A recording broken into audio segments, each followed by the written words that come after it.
Some bonds cannot be broken by distance. This dog proved it. He walked 800 kilometers, went hungry, grew tired, but never gave up, because he knew someone was waiting for him. The morning sun cast long shadows across the suburban neighborhood of Millbrook as David Thompson stepped out of his front door, coffee mug in hand. It was a Tuesday like any other, or so he thought. The 42-year-old construction worker had no idea that this ordinary morning would mark the beginning of an extraordinary story that would touch millions of hearts around the world. Max, his golden retriever, bounded beside him as they made their way to the truck. The dog's tail wagged enthusiastically, his brown eyes bright with the simple joy of being near his human.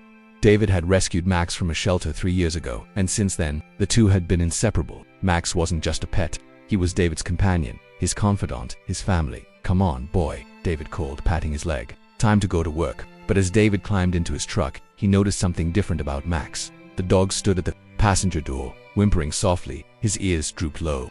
It was as if Max sensed something was wrong, something that David couldn't yet comprehend. David's construction company had landed a major contract in the neighboring state of Colorado. The project would take several months to complete, and David had made the difficult decision to relocate temporarily. He had arranged for Max to stay with his sister Sarah, who lived just outside the city. It seemed like the perfect solution. Max would be well cared for, and David could focus on his work without worry. The drive to Sarah's house was unusually quiet. Max sat in the passenger seat, his head resting on the window, watching the familiar landscape pass by. David reached over and scratched behind the dog's ears, a gesture that usually brought Max comfort. But today, the dog barely responded. "It's just temporary, buddy," David said, his voice carrying a note of uncertainty. "I'll be back before you know it." Sarah's house was a modest 2-story home with a large backyard, perfect for an active dog like Max. She had 2 children, Emma and Jake, who were excited to have Max stay with them. As David pulled into the driveway, the children ran out to greet them, their faces beaming with anticipation. "Max," Emma squealed, wrapping her arms around the dog's neck. "We're going to have so much fun together." But Max remained subdued, his tail tucked between his legs. He pressed close to David's side, as if trying to merge into his human shadow. David knelt down and cupped the dog's face in his hands, looking directly into those soulful brown eyes. "I know this is hard, boy," David whispered, "but I promise, I'll come back for you. I always keep my promises, don't I?" Max's tail gave a slight wag, but the sadness in his eyes remained. David handed Sarah a bag filled with Max's favorite toys, his food, and his blanket, the one that smelled like home. As David prepared to leave, Max followed him to the truck, his steps slow and reluctant. "Stay, Max," David commanded gently. "Stay with Sarah and the kids." The dog obeyed, but his eyes never left David's face. As the truck pulled away, Max stood in the driveway, watching until the vehicle disappeared around the corner. Sarah placed a comforting hand on the dog's head, but Max remained motionless, staring down the empty street. For the first few days, Max seemed to adjust well to his new surroundings. He ate his meals, played with the children, and slept in the living room. But Sarah noticed that he would often sit by the front window, gazing out at the street as if waiting for someone who would never come. David called every evening to check on Max. Sarah assured him that the dog was doing fine, but she couldn't shake the feeling that something was troubling their 4-legged guest. Max's playful spirit seemed diminished, and he had developed a habit of wandering around the house at night, as if searching for something he couldn't find. It was on a Thursday evening, exactly 1 week after David's departure, that everything changed. Sarah had let Max out into the backyard for his evening routine. The sun was setting, casting the sky in shades of orange and pink. The children were inside doing their homework, and Sarah was preparing dinner. When she called Max back inside, there was no response. She opened the back door and called his name again, louder this time. Still nothing. Sarah stepped into the yard, expecting to find Max chasing a squirrel or investigating something in the bushes. But the yard was empty. "Max," she called, her voice tinged with concern. "Max, where are you?" She searched every corner of the yard, checked under the deck, looked behind the shed. The gate was securely latched, and the fence was too high for Max to jump over. It was as if the dog had simply vanished into thin air. Sarah's heart began to race. She called the children, and together they scoured the neighborhood, calling Max's name. Neighbors joined the search, flashlights cutting through the gathering darkness. They checked every yard, every alley, every possible hiding spot, but Max was nowhere to be found. The call to David was one of the hardest Sarah had ever made. She dialed his number with trembling fingers, rehearsing what she would say. When David answered, his voice was tired but cheerful. "Hey Sarah, how's Max doing today?" "David, I have some bad news." The words caught in her throat. "Max is missing." The silence on the other end of the line was deafening. Sarah could hear David's sharp intake of breath, followed by a long exhale. "What do you mean, missing?" "He was in the backyard, and then he just wasn't. We've been searching for hours." "I'm so sorry, David. I don't know how this happened." David's voice was steady, but Sarah could hear the barely controlled panic beneath his calm exterior. "I'm coming back. I'll be there by tomorrow morning. David, you can't. The project can wait. I'm coming to find him." But David didn't have to wait until morning. That same evening, he threw some clothes into a bag, got into his truck and began the long drive back home. His mind raced with possibilities, each more troubling than the last. Max had never run away before. He was a loyal, obedient dog who had never shown any desire to wander. As David drove through the night, he couldn't shake the image of Max's sad eyes from that last day.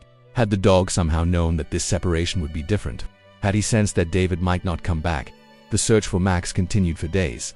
David took time off work, putting up missing dog posters throughout the city. He contacted every animal shelter within a 50-mile radius, posted on social media, and even offered a substantial reward for Max's safe return. But as the days turned into weeks, hope began to fade. Friends and family members gently suggested that Max might have been hit by a car or taken in by someone who found him. But David refused to give up. He knew in his heart that Max was alive, somewhere out there, trying to find his way back. What David didn't know was that Max had indeed found a way out of Sarah's backyard. The dog had squeezed through a loose board in the fence, a gap so small that no one thought to check it. Once free, Max had done what his instincts told him to do. He had begun the journey home. But Max didn't know that home was no longer the house he and David had shared. He didn't understand that David had moved to a construction site 800 kilometers away. All Max knew was that he needed to find his human, and he was willing to do whatever it took to make that happen. The first night on the road was the hardest. Max had never been away from human care for more than a few hours, and the vast wilderness was both frightening and overwhelming. He found shelter under a highway overpass, his stomach growling with hunger. The sounds of passing traffic kept him awake, and he jumped at every unfamiliar noise. As dawn broke, Max emerged from his hiding spot and continued his journey. He had no map, no GPS, no way of knowing if he was heading in the right direction. But something deep inside him, an instinct older than civilization itself, guided his steps. The days blended together in a haze of exhaustion and determination. Max learned to scavenge for food, finding scraps outside restaurants and fast food places. Kind strangers occasionally offered him water or a small meal, but Max never stayed in one place for long. He knew he had to keep moving, had to keep searching. His golden coat became matted and dirty. His paws grew sore from walking on pavement and rough terrain.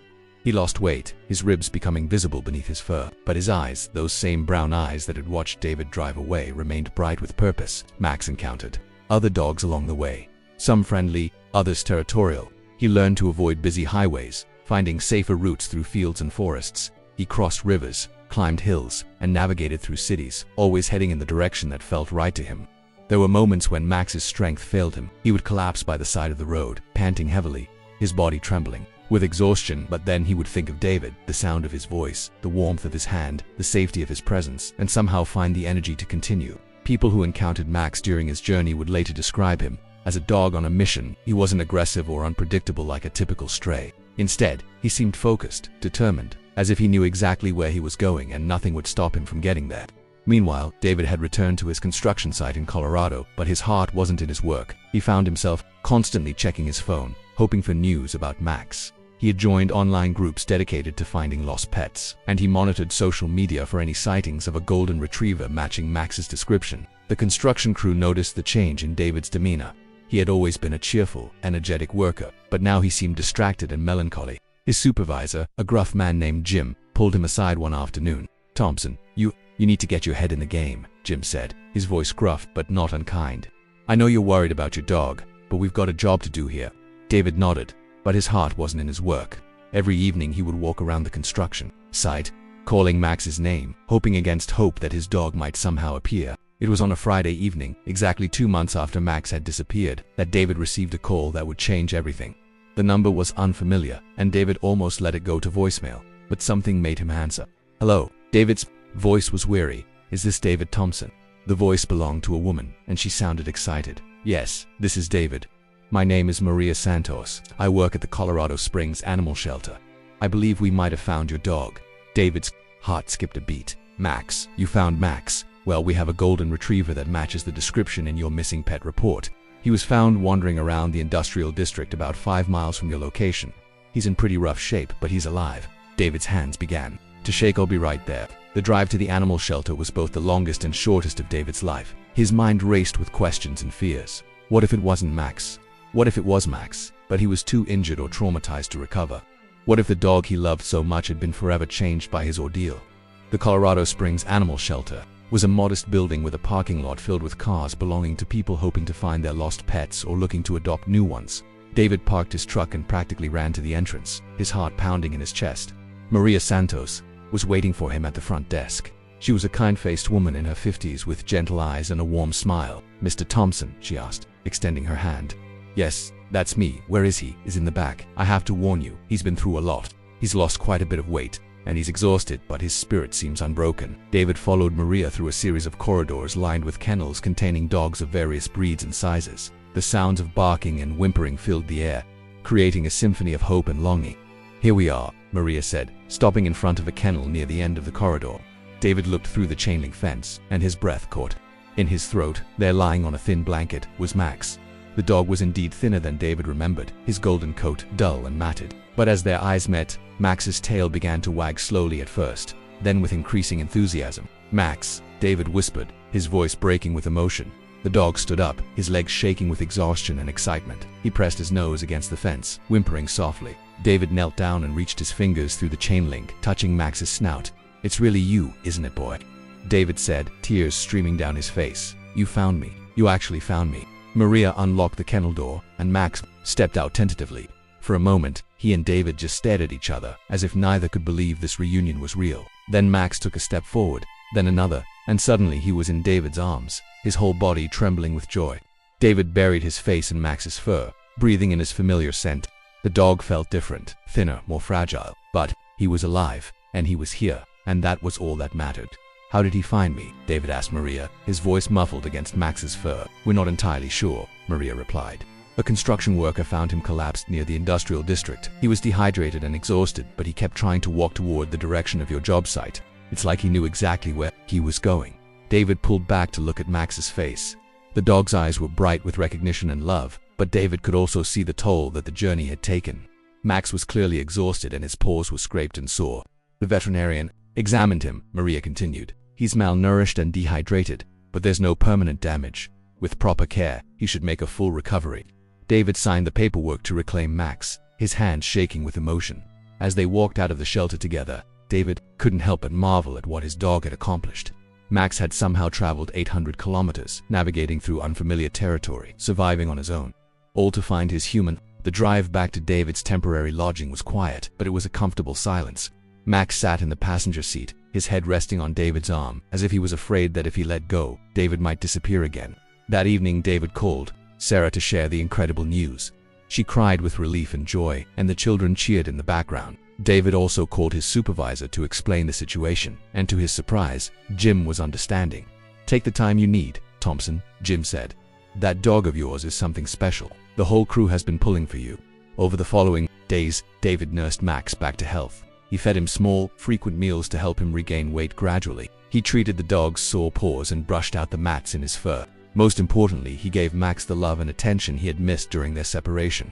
As Max's physical condition improved, David began to piece together the story of his dog's incredible journey. Based on the timeline and the distance traveled, Max had averaged about 13 kilometers per day, a remarkable feat for a dog traveling alone through unfamiliar territory. Local news outlets picked up the story, and soon David's phone was ringing. With interview requests, the tale of Max's 800-kilometer journey captured the imagination of people around the world. Social media posts about the reunion went viral, with millions of shares and comments from people who were moved by the dog's unwavering loyalty and determination.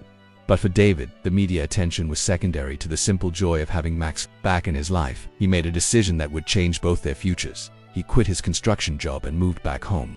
No project, no matter how important, was worth being separated from Max again. The reunion had taught David something profound about the nature of love and loyalty. Max had demonstrated that some bonds transcend distance, hardship, and time. The dog had faced starvation, exhaustion, and countless dangers, all because he believed in their connection.